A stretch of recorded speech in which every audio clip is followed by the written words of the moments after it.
Welcome to One-on-One with County Executive Ivy Leggett. I'm Lorna Virgili, and we begin this interview with you, County Executive, to talk about the FY12 recommended budget that you just handed to County Council. First of all, thank you for being here today. Welcome. And it's been very difficult. It's been quite a difficult process for you to determine how to propose this budget to County Council. Been County Executive, this is your 5th year. 5 years of consecutive challenges. What has been the biggest challenge this particular year? Well, let's go back historically and look at what we've done. Over the last 5 years, this is the 5th budget, we have reduced county expenditures and closed budgetary gaps of $2.5 billion. That simply put is unprecedented. That's a large amount of money. This is in comparison to what we've had prior to my arrival. Over that same period, if you look at the cumulative budget growth of the tax-supported county government, we've had essentially a zero budget growth over 5 years cumulatively. This is in comparison, for example, to the inflation rate, which at the same period of time has grown by about 12.1%. In comparison to budgets in the prior years that were at least double-digit, 10% or more. That's a fairly large, steep of reductions over a period of time. Now, we could not have done that without the help and cooperation of the county council, who ultimately decides the final say on the budgets, nor without the tremendous contributions made by our employees who sacrificed a great deal.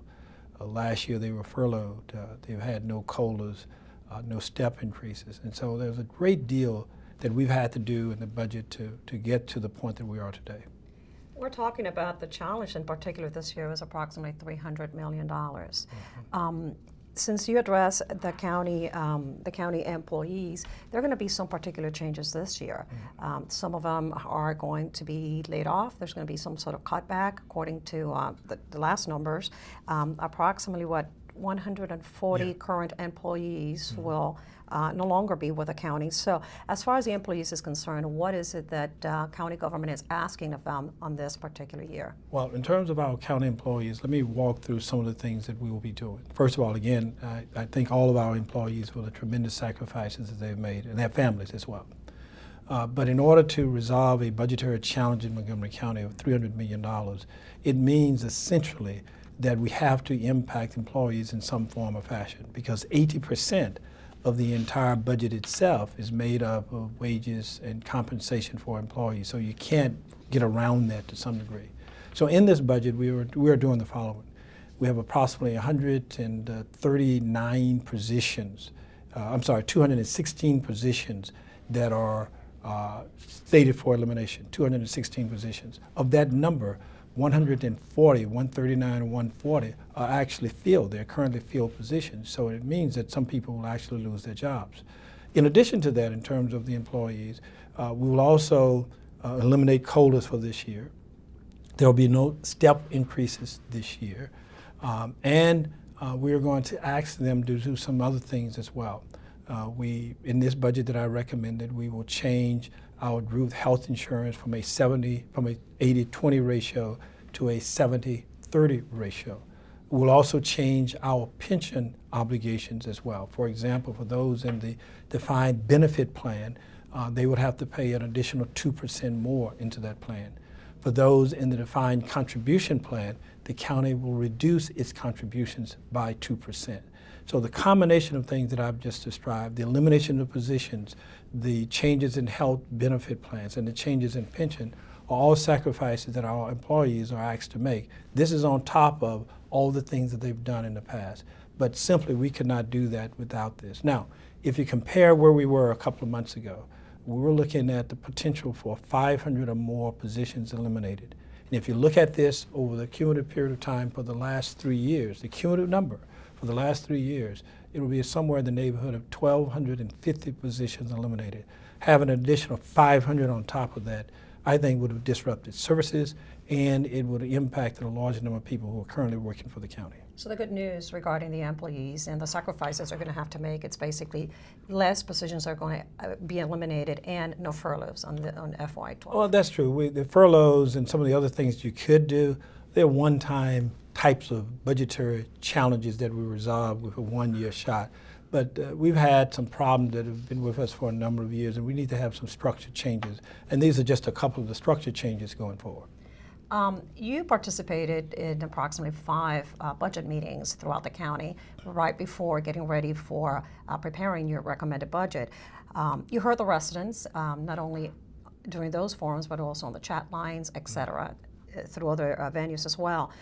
What were the main concerns? Because I was with you in one of these budget meetings, and they were very concerned about certain particular things: schools, transportations, even the libraries, healthcare, all of these items and services that were important. So regarding the school, and I'd like to address that first, you recommended $82 million below the request from the Board of Education, which funds approximately, 96% or so of the budget, and also to seek the waiver for the maintenance of effort from the state of Maryland, which is something that was done last year as well.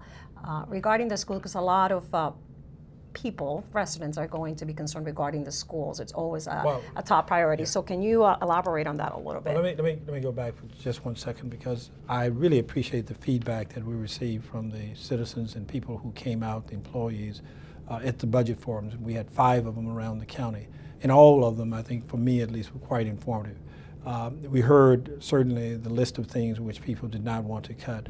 They even suggested some changes and things that we had thought about. For example, we were able to make some adjustments to keep more jobs, to make some changes in healthcare and some of the other things in order to eliminate the impact of jobs, and also listen to people who were concerned about some of the basic cuts within their communities.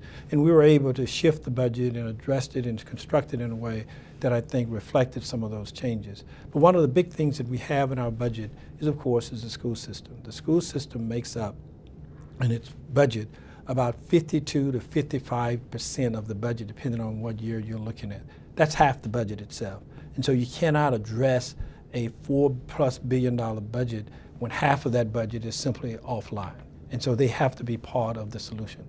And part of the solution, I said very early that as I looked at the budget, that I would not fund education consistent with the maintenance of effort requirement, which would mean that we would have to provide at least an additional $82 million to the school system. We simply cannot afford to do that.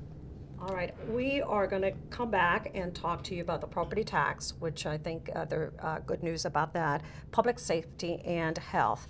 For now, we are talking with County Executive Ike Leggett. We're going to take a short break, and we will be back. We're going to continue talking about the FY12 budget and also a new legislation. We'll be right back. Stay tuned.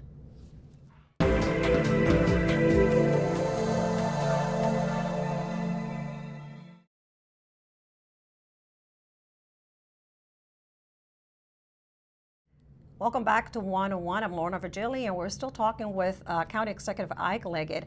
Right before the break, we were talking about the school system and how it was going to be impacted on this new budget. Do you want to continue elaborating on that? Yeah, it's just that when we look at that $82 million reduction, it basically means that from the county's perspective, we will fund the school system at the same level that we funded last year. Now that's a challenge because there are 6,000 additional students in our school system, and it impacts the quality of education, it impacts the number of kids in our schools and the student-teacher ratio. But in addition to the amounts that we've talked about, with the addition of the state aid and federal aid, there will be a slight increase in the school budget of about 3.5%. But that's a real challenge for us not to put that $82 million into the other portions of the budget, because it would mean that we would have to let go some fire personnel, public safety people.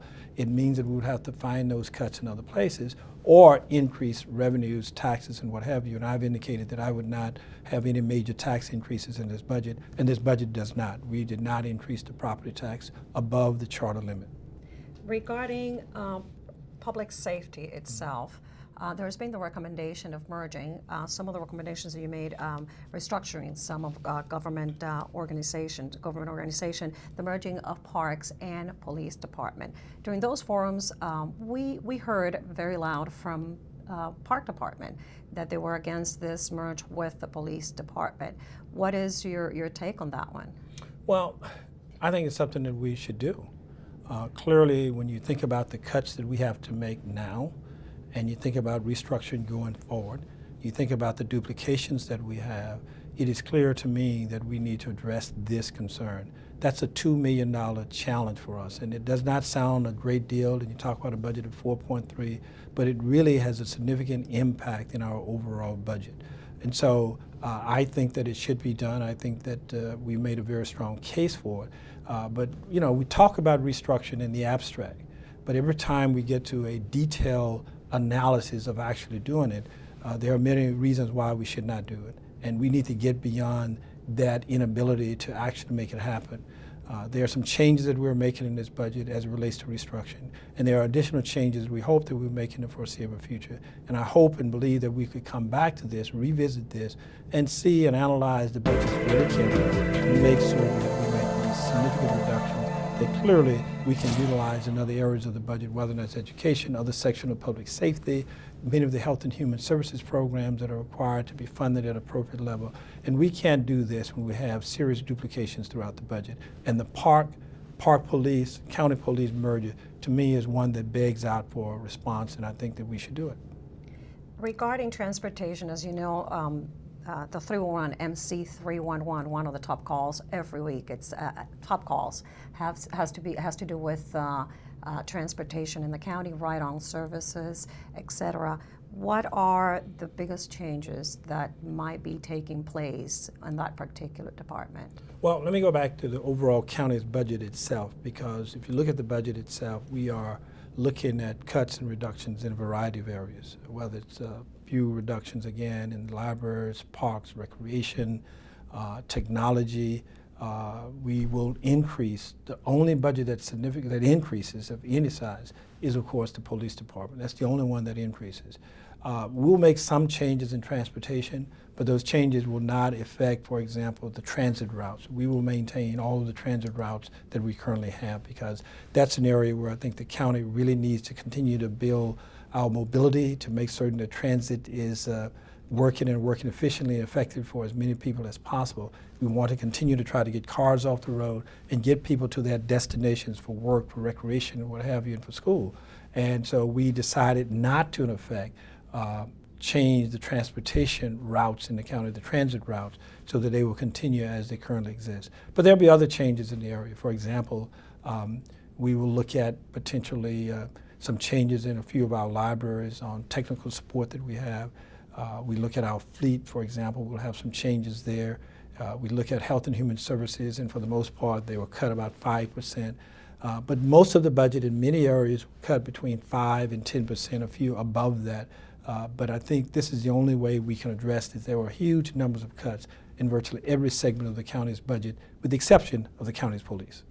Yeah, we knew that the cuts were going to be across the board, equally almost for every single county department agency. They're not equal. Not equal, no. Because I prioritized those based on need, based on challenges, based on cuts that we made in the prior years. But we had a goal to start with, but that was only to get the information on the table. And then I made adjustments accordingly across the board. But when you look at it, and you look at the entire range, most of it is between 5 and 10%. We are going to shift gears here for just a little bit, and let's talk about another initiative that ties in with bringing in resources for the county as well, which is the 5-cent charge for bags, paper and plastic bag legislation that you just presented. Tell us a little bit on the background of it. This is something that Montgomery County wants to implement, but it's not really an original idea in Montgomery County. It's proven to be effective in the District of Columbia. So let's talk about that briefly. Well, I've had the idea of about 5 years, and I waited, and of course the District of Columbia went forward with its legislation. I waited because there was talk at the state level that we will do it as a state matter, and we've never done so up until now. So finally, after looking at what has happened in the district, looking at the experience, and recognizing that I am not certain when and if ever we will move forward with state legislation, I thought that we should now go forward with this. In so doing, it is not designed for revenue. It is designed to get people to, in effect, adjust to the realities that we have too much litter that's out there. And a large part of that litter comes as a result of the disposable bags that we see that come out of our grocery store and our shopping centers and our entire way of how we merchandise and shop and retain paper and plastics throughout the county. This is designed to, in effect, get people to do this. So if you don't bring in reusable bags, and in many ways we'll give you a reusable bag if you don't have one, then you will be charged 5 cents per bag.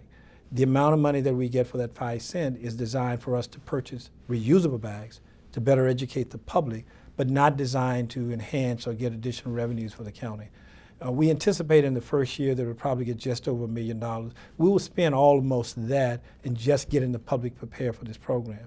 The remainder of the money, if there's any that's left over, will go to our Water Quality Protection Fund, which will continue the ongoing efforts for litter pickup and what have you. But it's not designed to garner revenue at all. And my anticipation that after the first year, that we'll have so much compliance in Montgomery County, people will come in with their reusable bags, that this amount and that 5 cent charge would virtually disappear. And that would be a good sign for us to have that kind of success. I want to come back to you and with you to talk a little bit more about that, and then we'll move on to another topic that another law actually that will kick in by the 24th of April. That is of high importance. So we're here talking with County Executive Ike Leggett. We still have a lot on the table. Don't go away. We'll be right back.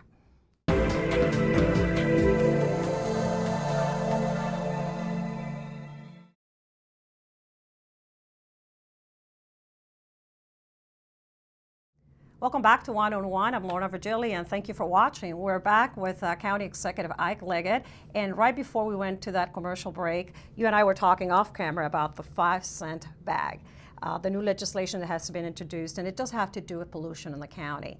I believe during the press conference you mentioned approximately 33% of the waste in the county comes from littering. Right. And it comes from plastic bags and paper bags, things that are just abandoned throughout the county. That's an enormous number when it comes to pollution in our county.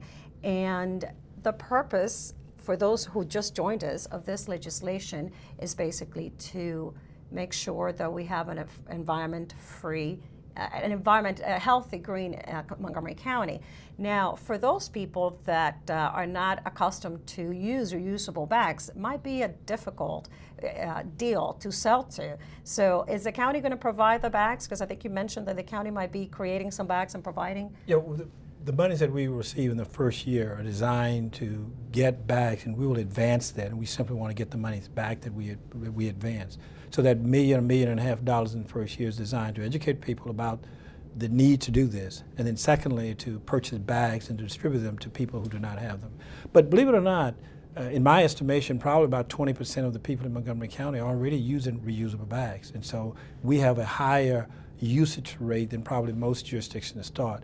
We need to reverse those numbers so that we have at least 80+% with reusable bags, and less than that probably with the paper and plastic bags. But this is part of an effort to make certain that we better enhance our environment, not for revenue. We do not anticipate over the long run that this will generate much revenue at all, and not having that. Consistent with other parts of the budget, we will not have any major tax increases. The property tax will be at the charter limit. There will be a small increase, for example, in the water quality protection charge to get us ready for the MS4 permit process. But this budget basically does not provide any significant tax increases at all. And we had a major increase last year on the cellular telephone and the energy fuel tax. And I thought to go back now to have significant tax increases would be a position of our tax. We're going to switch gear a little bit here very quickly to talk about the code enforcement law that was passed by County Council and that will go into effect on April 24th. This has to do, and these are the educational materials, initial educational materials that the Office of Public Information has prepared. Hundreds of these have already been distributed at different public forums that we've had.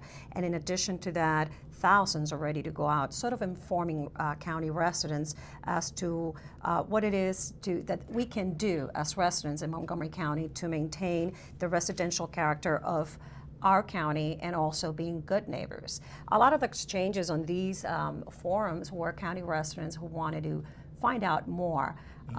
What do I do? Where do I call if my neighbor has a series of vehicles parked in front of my street? What do I do if my neighbor has a lot of junk in the backyard? So it seems that county residents are eager and ready to start calling Montgomery County inspectors to take care of certain things, or that the residential aspects that perhaps doesn't make our neighborhoods look better. So with that being said, there are a few categories of importance that we need to address today, I believe. One of them is the home-based businesses. A lot of people do businesses out of their homes, and it's important that they understand that they can do so, but there are certain restrictions. And what do you want to say about that? Well, it's all about the quality of life, and it's all about how we are better neighbors in protecting our communities, because the reactions that we get and the imposition that it imposes upon our residential communities, I think, is quite drastic.